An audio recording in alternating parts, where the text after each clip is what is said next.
I want to talk about the good and the not so great parts of this audiobook. Unf Your Brain by Faith Harper.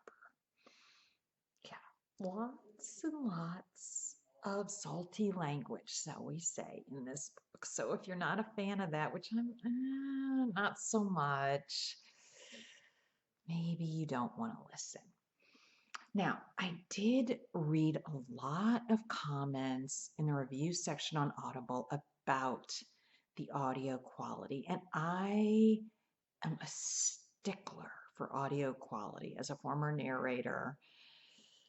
Yeah, and I get what people are saying. I do. It does sound a little like she's in a warehouse. I want her to have a studio so badly. Faith, call me, I'll help you. No.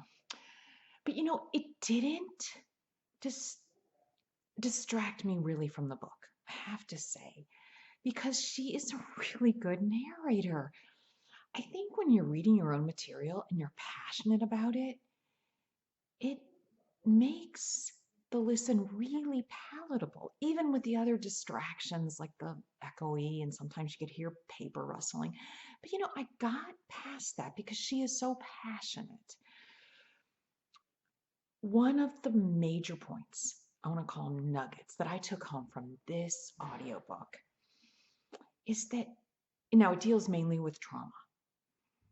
And what I really love about this book is that the trauma doesn't have to be huge trauma.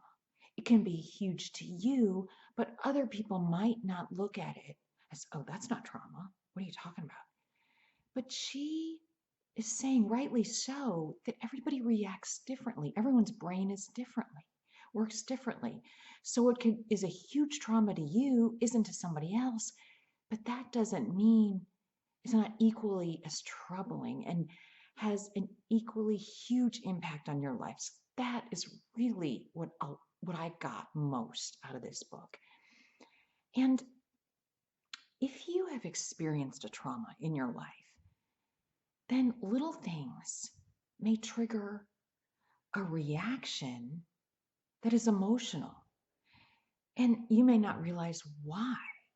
So you're not thinking. So she helps you retrain the brain so that you react by thinking instead of giving an emotional reaction. Love that. Now, she did talk about some mental illnesses that aren't caused by trauma, even though that's what mainly this book is about. And she talked about Western medicine, but I wish she would have emphasized more how important it is to stay on medication if you do have a mental illness. I wish that she would have talked a little bit more about that. I mean, granted, she's a psychologist, a therapist, not a psychiatrist, so medicine's not her thing. So, all in all, if you have experienced any kind of trauma, I think she gives you some really good coping skills. And she really talks a lot about how to retrain your brain. She spends a lot of time talking about the brain and the frontal cortex and all that. If you don't want to hear about that, which is it's interesting, go past the first two chapters and really maybe peruse that.